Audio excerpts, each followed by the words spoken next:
Welcome to Burning Platforms, a podcast about the politics of technology brought to you by Capita's Centre of the Public Square. I'm Peter Lewis.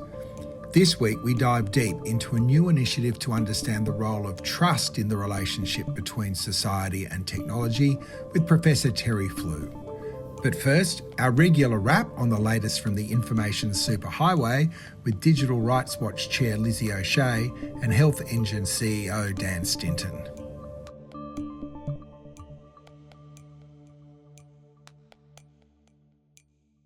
So welcome back to another edition of Burning Platforms. The world still seems to be spinning in decades, not weeks, but I feel like there is at least a rhythm to the excess that's beginning to take form, like a car that keeps crashing over and over and over. So I want to welcome our intrepid team of digital superhighway patrol officers, Digital Rights Watch Chair Lizzie O'Shea. Hey, Lizzie. Yeah, at your service. And Health Engine CEO with the siren on his head, Dan Stinton. How are you? Your introductions get better every fortnight or so, I've got to say, Peter. Good to be here. I'm working on it. And this week we're going to spend some time with a very old friend of mine, Professor Terry Flew, the co-director of Sydney University's new Centre of AI Trust and Governance, or Kate G. Look, let's start off by looking at some of the stories that's caught our eye over the past fortnight. The latest piece of tech bro oligarch diplomacy, offering up data centres in an unregulated environment as part of the modernising of our economy. New South Wales Treasurer Daniel Mookhey reckons there's a big opportunity for investment in these energy-sucking enablers of AI slop. But Lizzie, there's a catch.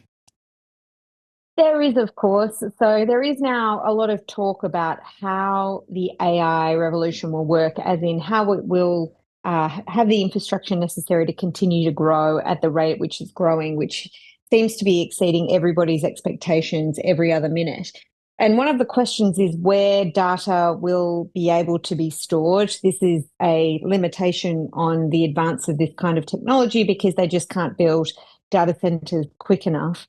But the US is looking for places to invest, to build more data centres, and Australia is looking to see whether it will be the place where this can happen. It's generally obviously had a very strong relationship with the US. It has a special relationship with the US, and we are generally considered a trusted ally for this purpose. But of course, there is a catch, and one of the problems that is been raised about Australia is our restrictive copyright laws, which may in fact put the business model of big large language models and companies that rely on using the web to teach their large language models, the web at large, might be in breach of Australian laws, and that may be a limitation on whether they can store their data in Australian owned and built data centres. We have different copyright laws in Australia as compared to the United States. The United States is more liberal in that respect, although I still think it's fair to say that there is a question mark around the legality of the business model of something like OpenAI, as well as others, with ChatGPT. And the other thing that I think is interesting is that there's concerns have been raised about the friction in place for planning purposes, which I think is an interesting talking point, because to me, when I read this being reported on in the Sydney Morning Herald, and I was looking around at some other sources to see this confirmed, these kinds of discussions and how they're unfolding, I think that is a very relevant question for Australians who will have to contend with having an energy policy that may prioritise the viability of data centres over other uses of energy. And we've had an episode of this podcast before. We've talked about that, and there's not a clear policy in place for how energy will be used in moments of crisis, of course, but how you can allocate and prioritise energy use in a context in which the AI industry is a hugely energy-sucking industry. And so that friction around planning, I thought, was perhaps a euphemism for the, environment protection laws, how you manage energy, whether we might wish to develop a policy around prioritisation of energy, particularly in times of crises, all these kinds of things. It's not just energy, it's also water policy, because data centres use a huge amount of water. So what I see going on is this discussion around what will Australia's relationship be with the United States, and given there's this seeming almost fusion between the leaders of the tech industry and state power in the United States. What will our role be where we wish to maintain some sovereignty, and we might, many Australians might feel a bit concerned about the bullish tactics of Trump and not necessarily want to throw our lot in or continue to throw our lot in with someone who's quite clearly an authoritarian, probably at best. And this was, I talked a little bit about this at RightsCon when we were talking about a fortnight ago about how people are discussing now the possibilities around sovereignty and how you protect sovereignty in a context of an industry like AI, which is so dependent on large US companies, but there are competitors coming out of places like China, of course. And there are regimes like data protection regimes that exist in places like Europe. And then, of course, Australia has its own copyright laws that might create some friction with the dominance of the US industry. And I would like to see some increased friction from Australia and a bit of a reconsideration as to whether we want or how we want the relationship with the US to continue, particularly given their tech needs, and whether we might look to being more diverse and expansionist but cooperative with other nations who better align with our politics, rather than necessarily just assuming that we want to work in service of the US and the US tech industry. So that article that was in this Sydney Morning Herald that discussed this gave me a little bit of dread in the pit of my stomach. And I'm sort of hoping Australians and the Australian government will start to look for alternatives to falling into line behind the US. What do you guys think? Yeah, Dan, also they threw in privacy into the mix as well. There was a quote from one of OpenAI's senior execs, both pointing out not just the copyright, but data privacy and misuse laws. It almost feels like the proposition is be a vassal state or you won't get the investment. Yeah, and I think it's bullshit. Excuse my language. I think to get it earlier, I think that well, hang on. Let me give them. There's some plausibility to the argument that Australia's very slow progress on privacy reform does make the business environment uncertain, and therefore there is a potential cost for that.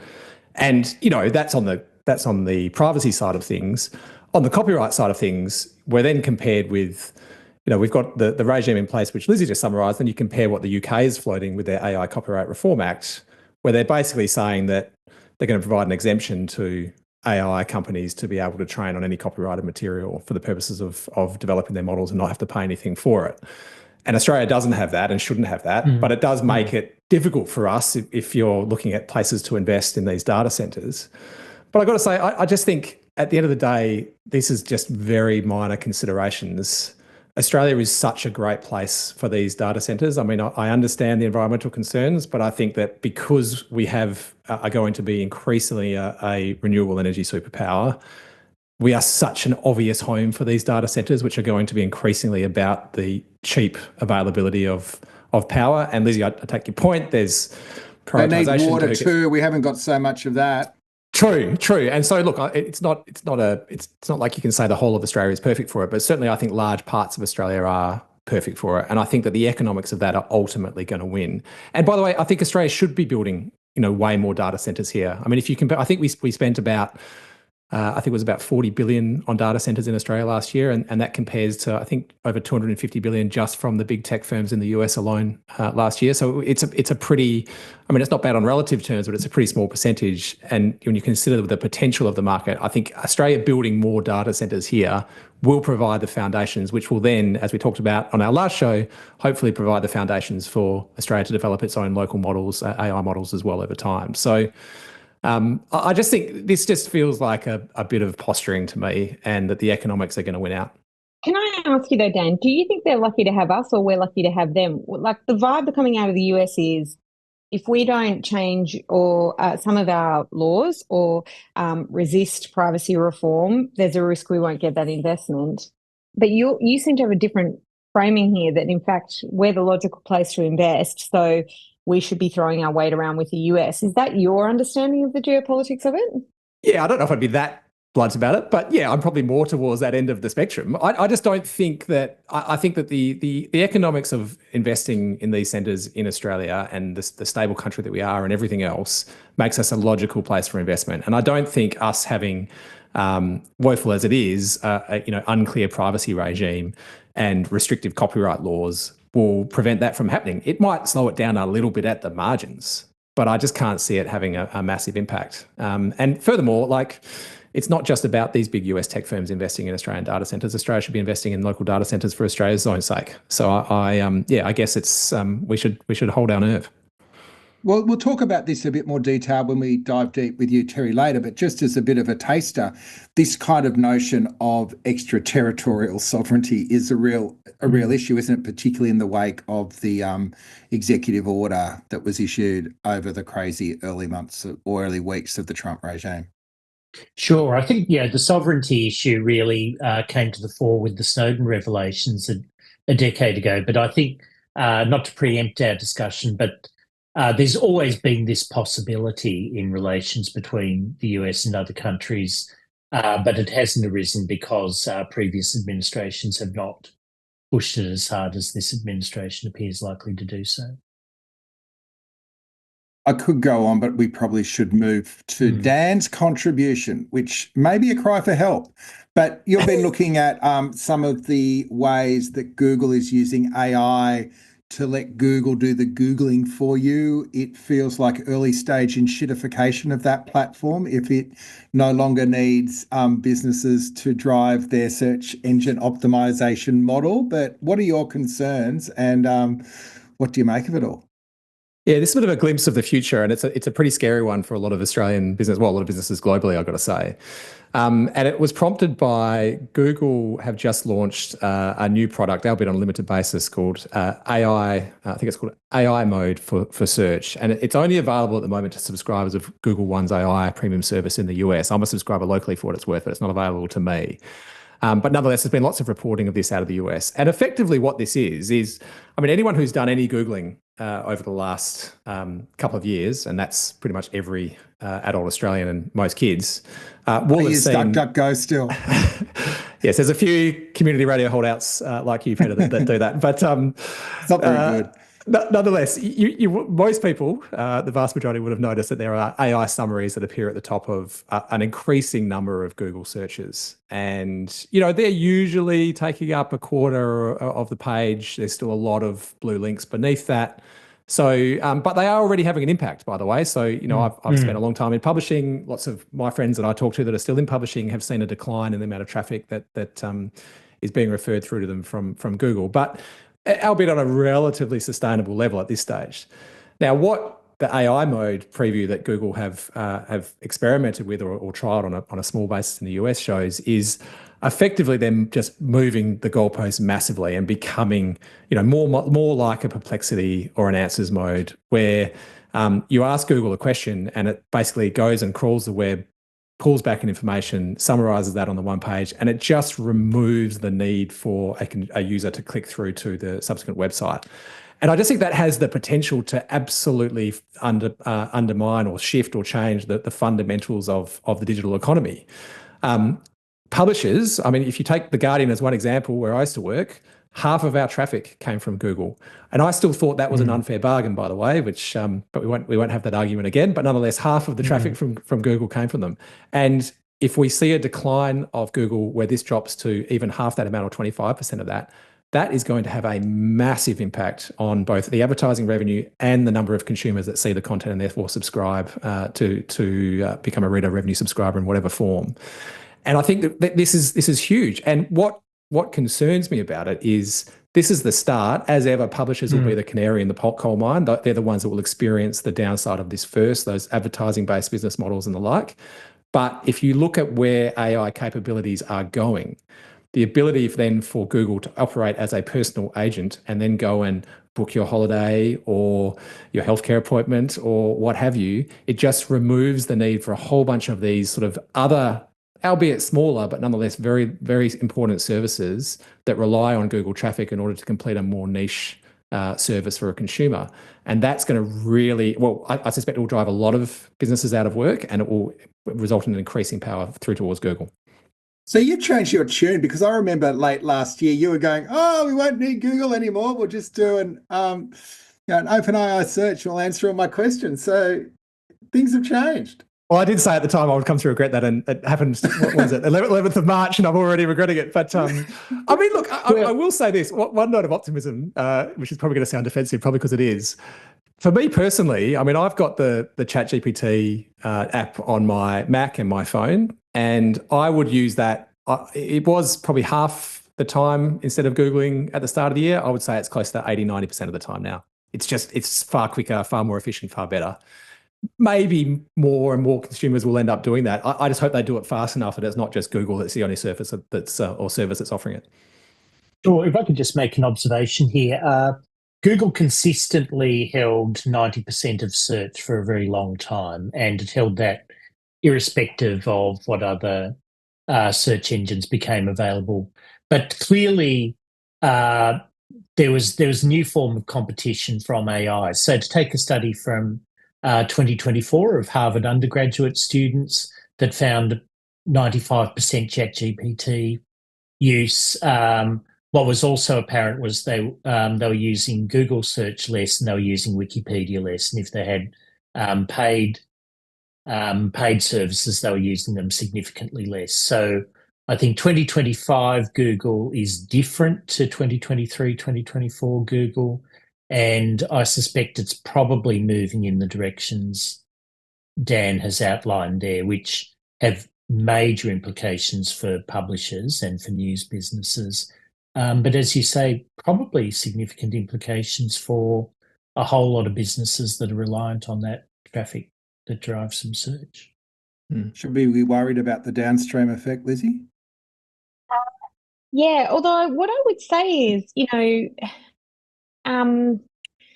Google's come under pressure for misuse of market power in a range of different settings. This seems to be another potential example of that if Google carries on doing what it's done before in other circumstances. So there is a competition law problem for them if they're seeking to suck up even more advertising, whatever dollars, from outside of just searches, that they will then, knowing their history, knowing the history of the surveillance-based web at large, that there will be problems they run into regulators. That might be cold comfort, of course, for many people who end up paying a price in the interim until regulators kick into action. And in a context in which we have Trump in the White House for the next, let's say, at least 30 years.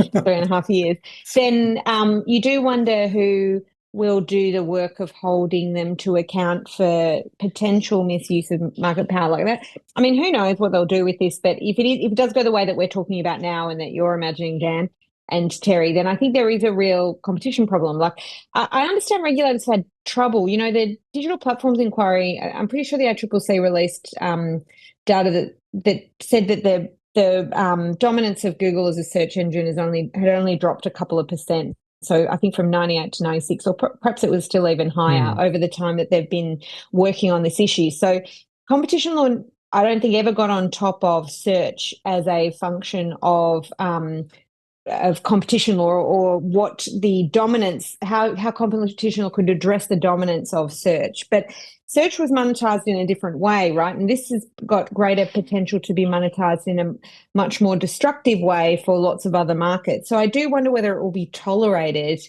if they take it to the degree in which they have exploited other businesses and business opportunities. But it's, as I said, I don't think that'll move fast enough, but it's possible that won't, that regulators and policymakers will have learnt from previous errors and a somewhat delayed reaction to some of these competition problems and may act sooner. But it is a huge problem. I think eventually we will see diversification in this market, and that will be required, or it will preemptively be done by Google or whatever larger players splitting off. But that's one kind of potential antidote I see, but it feels very troubling. I mean, I hate the idea of using ChatGPT for 80 or 90% of my searches. I would never do that. But I feel like as a lawyer, I am trained to always go and look at the source material. Like, you could not trust it.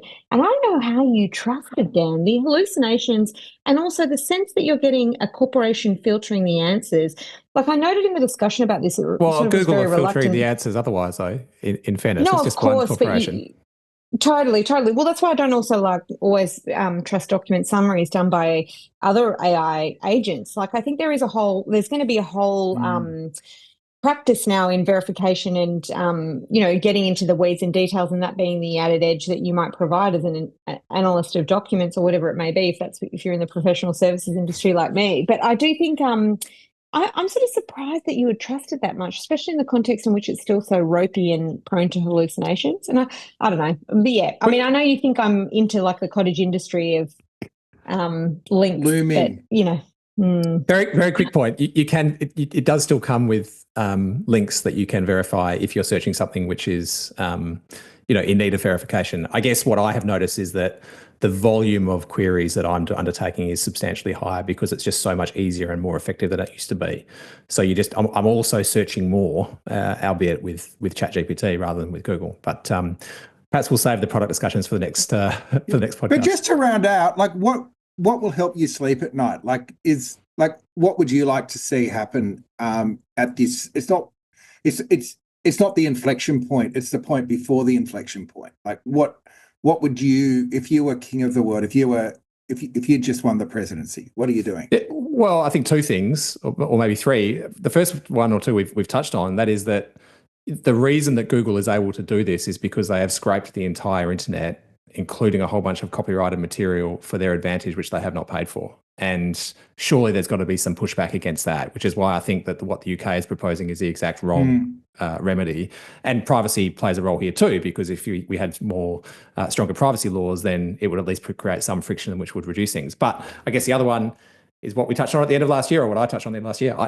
I'm hopeful that it's not just going to be Google, which will be the dominant service here. I'm hoping there's going to be some competition, which will, I still think it's going to create a big problem for those businesses which are downstream of referral, which is primarily coming from Google. But hopefully more competition will at least enable others to compete. Well, speaking of competition, there might be an old new kid on the block.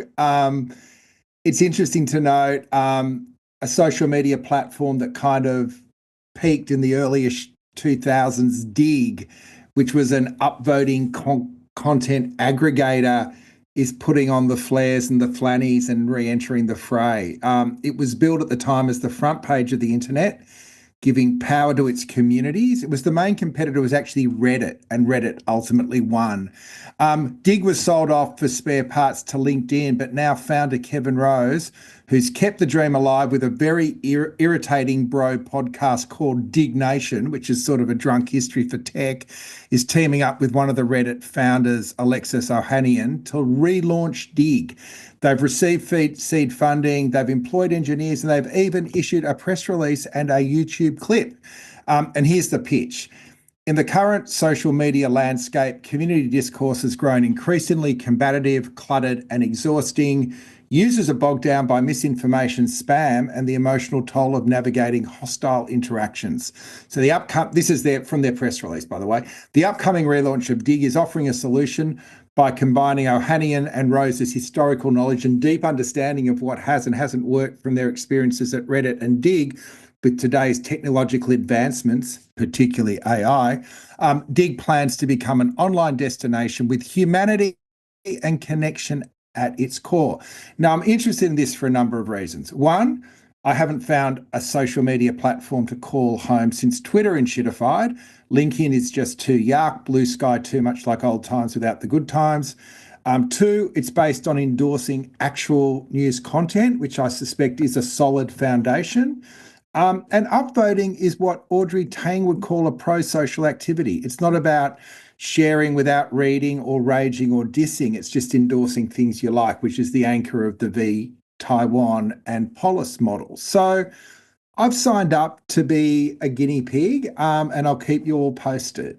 So I'm interested from the panel. Is this potentially part of the competitive mix? Have you Could you dig this? And have you found a new social media home? Open for discussion. Can I ask though, Peter, were you originally a Digg user? I played around with it a little bit, but like A with digger? everything, I wasn't very good. I also used Look Smart when there were human aggregators there. Like I used to try most of the different things, but I wasn't like an aficionado. What about Reddit? You ever spent any time? No, A not into it. bit, I've actually started using Reddit a bit more when I do research because I don't want to go and use Chat GTP. So I'll go in and sort of ask a question, see what's coming through there. At least they're people. Have you found any social homes? So like you're keeping a little bit busy on LinkedIn, aren't you, Lizzie? It's not my favorite, I have to say. It's full of It boring just feels people so sad if celebrating you're their on there at achievement. 9:30 at night.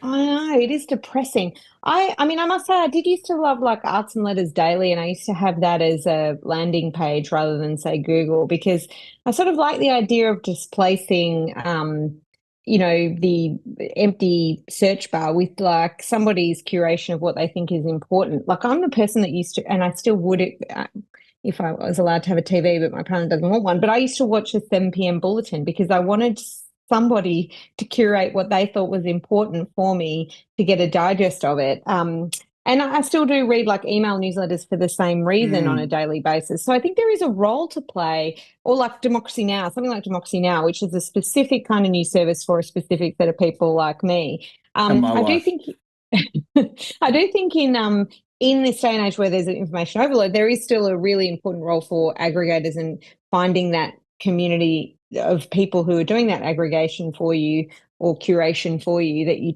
trust. So I don't know. Like I think I don't think the whole web is going to be in AI mode. I think there will be a big role for this. I can't be And it's alone, can I? hacking in there. Like one of my really good mates, Jason, does a monthly Spotify playlist, but he goes in and does the curation, and it's terrific. Like, so you're not just being fed up by the algorithm. You've got a human that's navigating it and then sort of serving up like an old mixtape, basically. But it's the way that I keep it. What about you, Terry? What was your favorite platform back in the day? Oh, I've never been that strong on social media. I'm reminded by Facebook that I was on Facebook quite a bit when I had a younger child. But That's a bad parent. Yeah, I know, and that was very, very bad parenting. Something that was interesting to observe, just having a quick peek over there, was what was happening over the last week or so in southeast Queensland, which was that a lot of people I know were going on to their Facebook community groups and because they felt the need to know, is this road flooded, da da da. Only to find that a lot of those Facebook community groups had a lot of posts about how the Chinese had seeded the clouds, and that's why the warships were off the coast, and many other fun facts, as you could imagine. So you've got this continuation of the feeling that there's a need for a community and a need to say something, particularly in times of crisis, but this sense that what's actually there is dreadful. Share, Dan. Well, an anecdote first. So when I first started my digital career back in the early aughts, might have even been the late 90s. No, it was early aughts. And I was working for Yahoo. Remember them? And I remember when we added a whole bunch of share tools and in quite an innovation at the time at the bottom of our articles, which had Digg upvoting as one of the icons next to a small blue Facebook icon and a couple of others, and we all know how that's turned out. Look, this is encouraging. It's encouraging in the sense that it does feel like there's at least a bit of splintering of the social media apps into to have more diversity. I've got to be honest, though, I kind of miss what it was like, even though I used to complain about it incessantly. I kind of miss what it was like when everyone was on Twitter. Because when everyone was on Twitter, I mean, to take a news event like the floods, it was the place that you would go to and you would find the latest information, and you could reliably do so. And you could have a conversation that wasn't just about people spruiking their promotions, Lizzie, on LinkedIn. And it was a much more interesting place. And I'm still on X, although I haven't posted for since Elon went nuts. But I'm on Threads every now and then. I enjoy them from time to time, but none of them, to be honest, are what Twitter used to be. And maybe this could be that. Maybe this could be that, or at least some version of it. Yeah. I suspect, to continue the theme, though, this will be the FBI radio of social media, or the triple R of social media, or the RTRFM. Although they did say that one of their early applications of AI was going to be, if there's a Star Trek group, the whole thing could be translated into Klingon, and you could do the whole thing in Klingon. So, there's something to add to the world. All right, well, let's get into our deep dive for this episode, which is to talk to Terry about his work. And firstly, congratulations on pulling us at the centre together. As we said, Terry's the co-director of the Centre of AI Trust in Government. He's also currently an Australia Research Council laureate in mediated trust. So he's a very honest contributor to the public debate. Firstly, Terry, why are you framing your work up around the idea of trust? You're a media academic. Why is trust the hill that you've chosen to die on? Because it's becoming apparent that trust is one of those things that you don't really pay attention to it until it's breached. Okay, so it's in the breach of trust that questions of trust tend to arise, and in a lot of contexts now, we're finding those many taken for granted trust questions under pressure. I think we're going to talk about this in relation to politics shortly, but certainly with regards to media, I mean, let's think about it. In the late 2000s, early 2010s, there was considerable optimism, at least in some circles, that now there would be the proliferation of many voices and communication not filtered through, the media barons. And that's while the promise of that has dissipated, shall we say, the underlying trust issues remained. I mean, I think if you really want to pick the moment where trust became the big sleeper issue, it was weapons of mass destruction as the justification for the Iraq War. And the global financial crisis of 2007-08 perpetuated other things. I would also say that Russia's break from the G8 was significant in ways that it may be decades before we fully understand what has been going on there. But you've had this, you have this question around the relationship of trust to some kind of social cohesion and social order, and the sense that that's dissipating, or the sense that it's actually being broken at the top. And you think of how much attention we give to political corruption scandals, for instance, as a marker of the decline in trust. I think it's just very, very timely to be investigating this. And I'll also add that, from my own perspective, from a communications media perspective, the field historically has been dominated by sociology and, to a lesser extent, political science and economics. So I think that communication has a lot to say about trust. I don't think as a field it's said it as much as it could, partly because the focus has been more on truth, or, to put that differently, untruth or ideology, than it has been on those questions of trust, or what are the conditions under which we collectively choose to believe or not believe certain kinds of statements. It's interesting that you sort of your points where trust started to collapse. One was going to war on a lie. The other was bailing out big banks on the basis that they were too big to fail. Like they're kind of different moments, and I'm interested in how you see those 2 points making a line. Because in the political sphere, I think it's very clear. It's very clear in Australia. If you went back to the 1983 federal election, 90% of the population voted either Labor or Liberal. 2022, 65%, And if the Werribee by-election is an indicator, it could fall below 60%.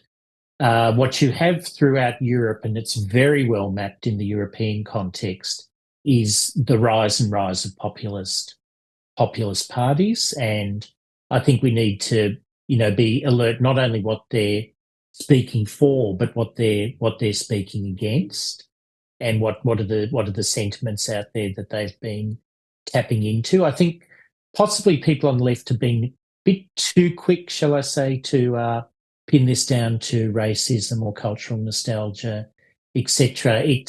There's an element of it, but that also allows what they would see as the forces of the status quo to say, well, it's not us, it's them. Terry, isn't the main? Doesn't this also align, though, this breakdown in trust with the arrival of the internet and most people getting to choose their own reality via social media? I mean, isn't that the main cause in the breakdown in trust lots of people have said this, by the way, this is no great insight, but isn't that the breakdown in trust that's more than, obviously there were some pretty substantial moments where governments let us down, but I almost view that as a secondary issue compared to the fact that information is now just, there is no universal shared understanding of it. And again, no great insight, this is nothing new, but to form the basis of your organisation on those two events, aren't they secondary to the fact that the internet has basically enabled people to believe whatever the hell they want to believe and find whatever the hell they want to support their position online? It's certainly allowed conspiracy theorists or whatever to find kindred spirits, no question about that.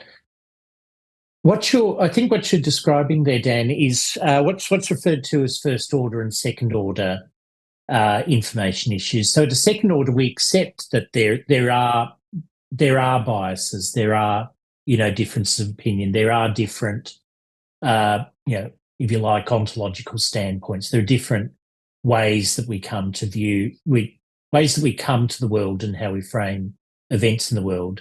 But what you are pointing to there is the question of whether we can, there's still a shared foundational understanding of things. Whether we move from the realm of alternative ideas to alternative facts, to use the famous statement from the Trump inauguration in 2017. Is it the internet? Is it social media? Hotly debated. And there's a big debate in the field about filter bubbles.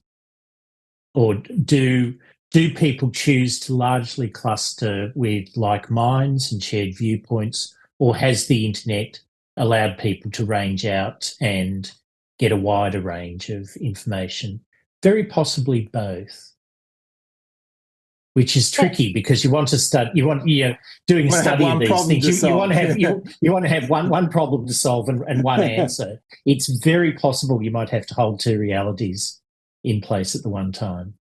Yeah, I must say, it really struck me then how you're describing the basis for the centre, and that you didn't start by talking about AI or the industry, which has its own trust problems, but actually about institutions and political systems which used to operate on a certain shared level of trust, but the argument is that's declined. So if the problem of trust in the modern information ecosystem is not just a function of technology like social media or platform technology or whatever, that in fact it predates that and the conditions were there already that have, I don't know, potentially been exacerbated. I mean, it occurred to me when you were answering Dan as well that I like to think the other, of course, it's created the conditions for conspiracy theories to thrive, these kinds of platforms, but there's also, it's created the capacity to make new kinds of communities that would not otherwise be able to exist, right? Like, and I'm not trying to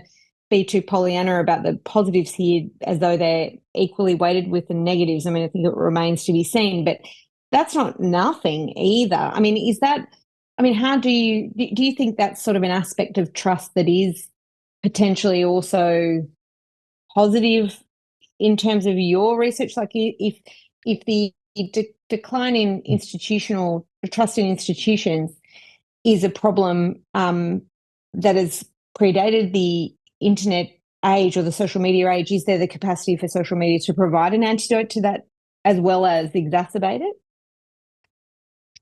Sure. And we shouldn't be, too Pollyannaish about trust either. That clearly liberal democracies were founded upon a degree of distrust of authority, and media as the fourth estate is intended to question authority. So I think for much of the 20th century, there was a complex balancing act there going on around both the kind of populist dimension of media, and I'm thinking there about populist in a positive and not just pejorative sense, being, the voice of the people in the face of the powerful, but also a degree to which, expert opinion, technocratic government, whatever, insulated certain kinds of debates from the wider public. I mean, my first degree was in economics. One of the interesting things about economics as a field is everyone agrees with a certain interpretation of reality until they don't. You have these consistent. If you look at certainly the last 50 years of economic theory, you have these consistent waves of Keynesianism and monetarism and this and that, and everyone suddenly jumps off the boat at a certain time. So given that that's the perspective among experts, it's perhaps not surprising that there's a propensity out there to question expert opinion, and social media is from a technical point of view a wonderful conduit. There's lots of pluses from social media, clearly, and communities that are able to be formed online. By the way, this is a classic. I like their old stuff better than the new stuff comment. But the best time was probably in the early aughts, before there was just a few platforms which absolutely dominated everything, and you could have communities for him, but still enough shared information or shared acceptance of facts that you could have discussions. I just want to point to one example which I think is relevant. It's an example which has been brought up a lot in the context of trust, but it was one that I experienced firsthand, and that is, you've had this kind of constant erosion of trust in the media and institutions and whatever else, except for one massive spike. And when that spike was? It was the start of the pandemic or during the pandemic. And the reason that happened, we saw this firsthand at The Guardian, where all of a sudden our audiences literally tripled, and people were getting their information from trusted news sources first and social media second. And that flip resulted in a whole bunch of shared understandings until, the anti-vaxxer conspiracy theorists got hold of things after that on social media. But it wasn't just anti-vaxxer. I'm really interested in, we're going to poll this in the next cycle of the Essential Report. Like, what do people think about the government's controls looking back on it now? My suspicion is people now, particularly our friends in Melbourne, think that the government overreacted. Like, I'm really interested to see it, and that then enables a whole lot of freedom doctrine. And there's kind of, as you were talking, Terry, about those two realities holding them in your hand at the same time. Like, on one level, another area where trust has collapsed has been through free trade agreements that's taken away the control of governments to protect jobs and industries. And then, so we've got low trust in government, but now we've got all these measures where government's coming in to rebuild trust on things like misinformation laws that then get knocked over in the name of free speech. And add on to that sort of the Trump executive order. And we're just very confused in the role government should play in building a foundation of trust. Just a couple of quick observations. I can't say too much because the findings of the Edelman Trust Barometer will be released next week. But one of the things, trust in government in Australia is not low by world standards. Trust in media in Australia is very low by world standards. For good reason. Well, whatever reasons it might be, but it's very striking. Australia sits well in the bottom quartile on trust in media, but in the top half in terms of trust in government. That said, bear in mind, these surveys find the highest level of trust in media to be in the People's Republic of China. That's one to So maybe we don't contemplate. want trust in media. maybe that's a worse Well, outcome. maybe if you interpret trust as a kind of, confidence that events tomorrow will be sufficiently like events were yesterday and today, that you can proceed with your life without having to live in fear of something. If that's trust, then maybe it's explicable in those terms. Just one more observation, though, Terry. I'm not talking about this in the context of conspiracy theories. Mm. Well, if I am, I'm talking about them on a grand scale. I'm just making the observation. Well, tell me if you agree with this. I don't think that it would be possible that half of the population of the US would believe that the 2020 election was stolen in 1995. I think it would have been impossible for that to happen. And it is only the internet that has facilitated, and social media in particular, that has facilitated that level of derangement. The capture of one of the two major political parties in the context of what's a pretty resolute two-party system is also a factor. Mm. I would say. I mean, there's nowhere to be in the contemporary US Republican Party if you don't subscribe to certain viewpoints. Mm. I'm not saying that you're wrong, Dan, but I also think it's true that people have held misconceptions about reality that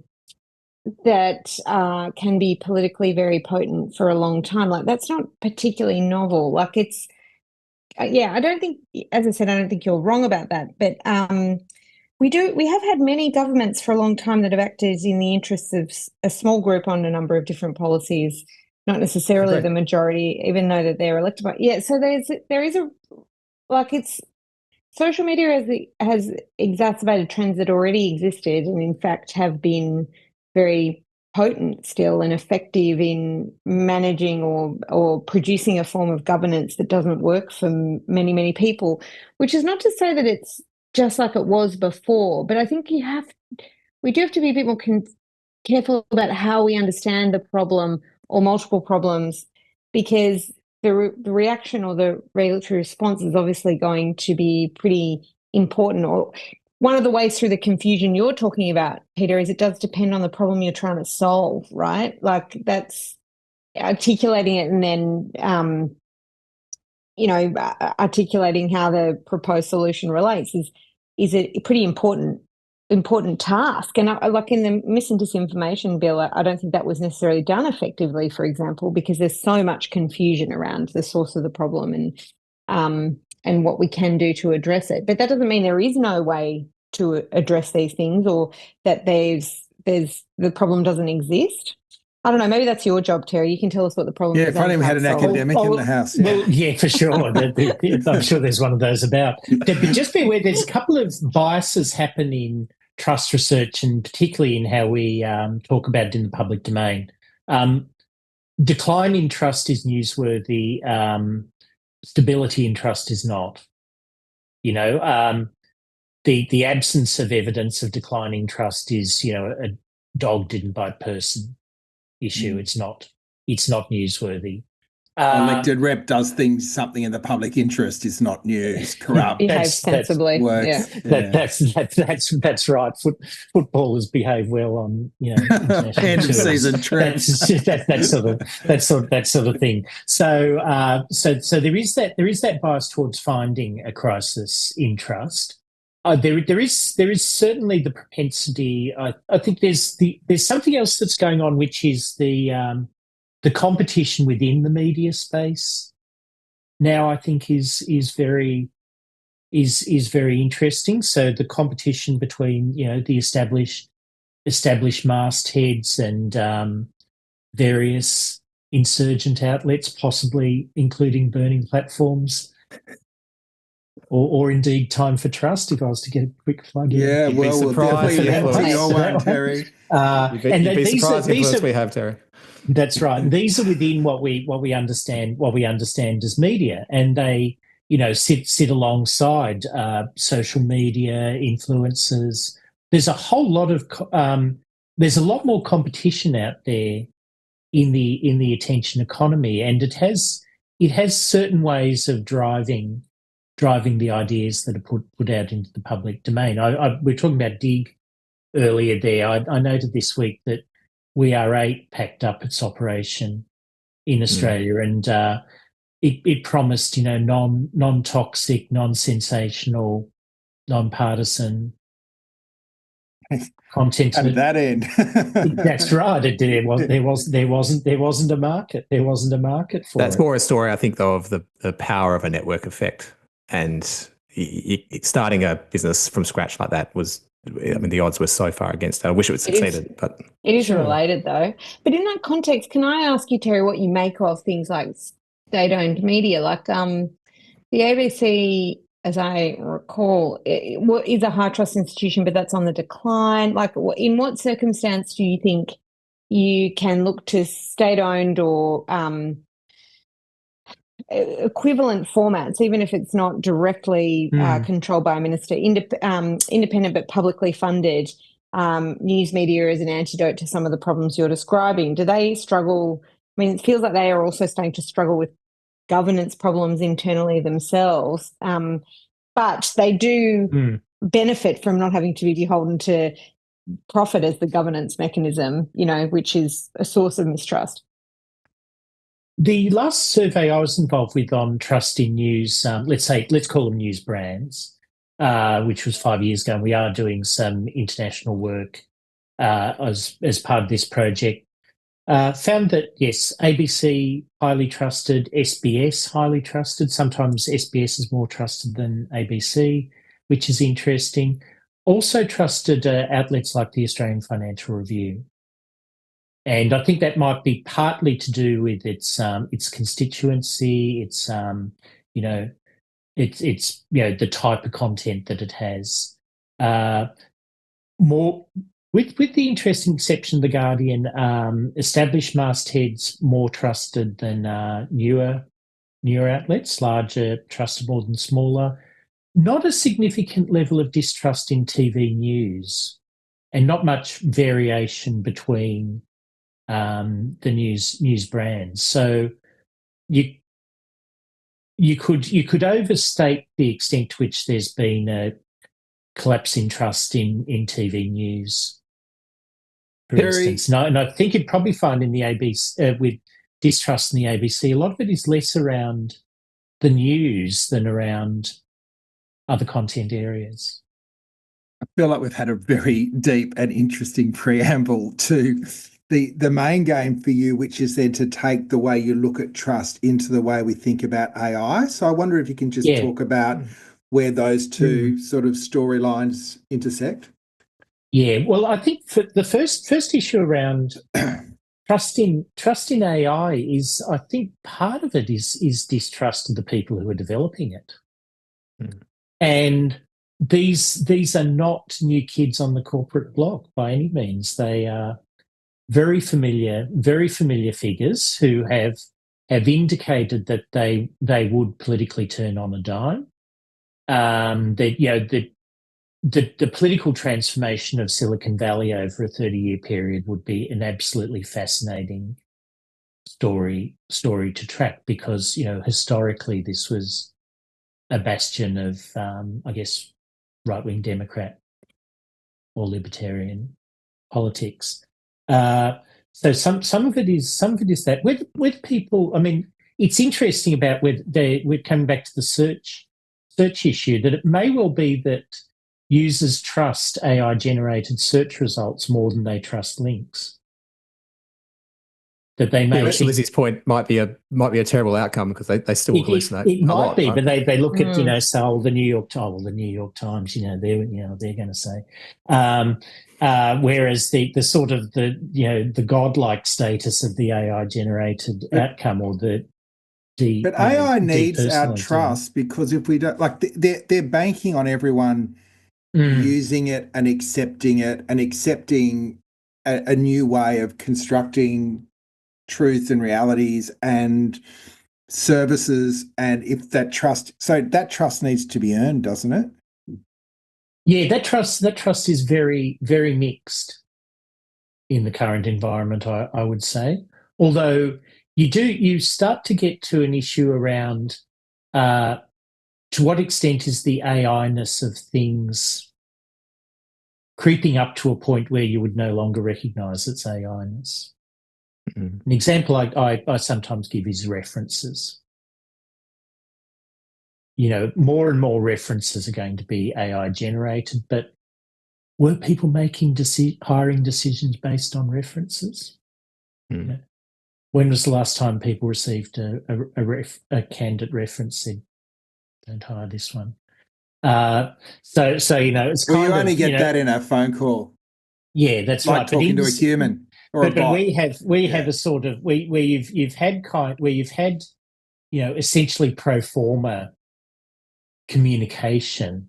A lot of that is going to be replaced by AI. I had the opportunity last week to meet with Alan Rusbridge, the longtime editor of The Guardian. He was talking about in the UK going to the offices of The Mirror, the well-established UK publication, where it's all about hits and where the journalists are basically told write 8 stories a day.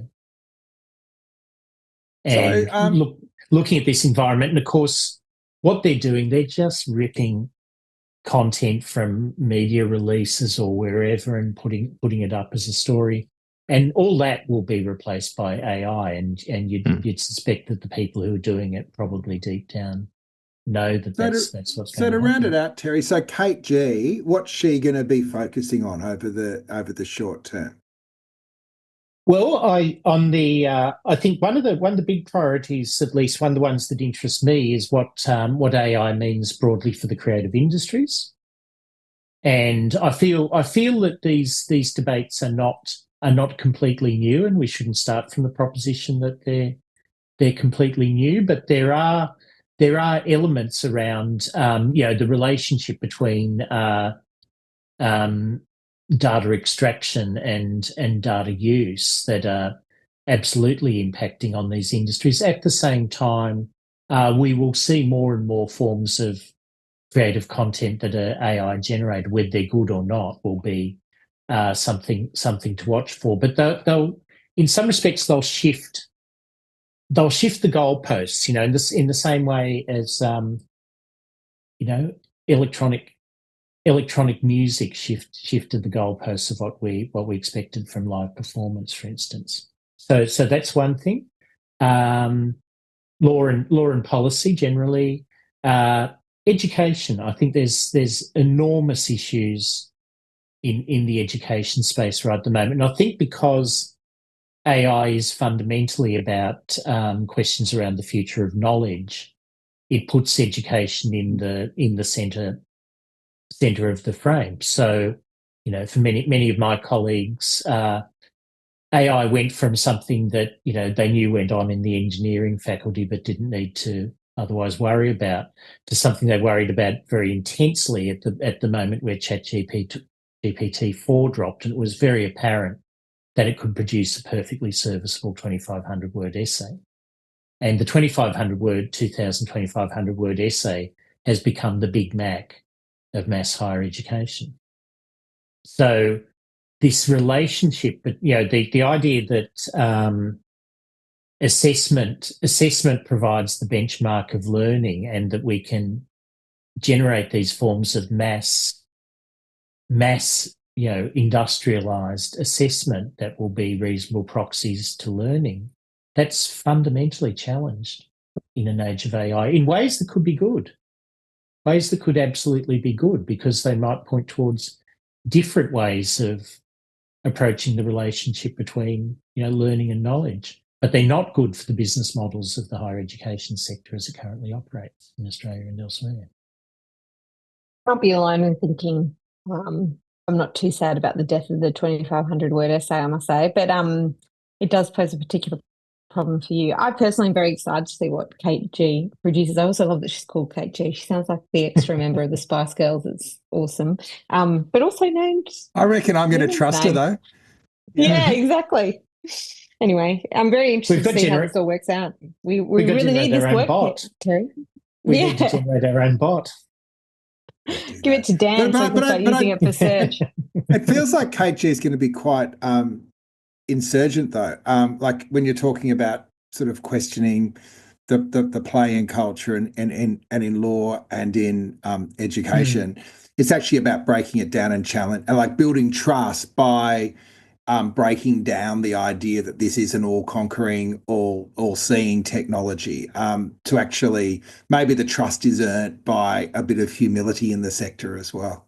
For sure. And I think we want to do it from being engaged in the technology space. So while we're not a centre based in an engineering faculty, we're very, close to our friends in computer science and engineering, because you have to be. You don't want to be the kind of, gloomy scholar railing on the sidelines while, the passing parade just lets you go. And I think actually, in an odd sort of way, AI is quite good for the humanities if they can rediscover what they were intended to do in the first place. Hey, great conversation, and thanks for joining us this evening, Terry. I know you've been a long-term Burning Platform listener, so any other people listening that want to come on the show, just let us know. But it was it was great, and we do wish you and Kate all the best. See you in a fortnight, guys, and thanks for being part of tonight's show. Thank you. Thanks all. Thanks.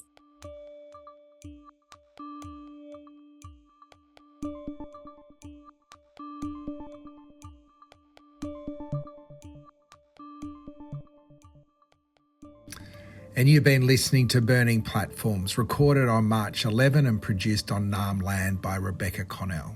Talk again soon.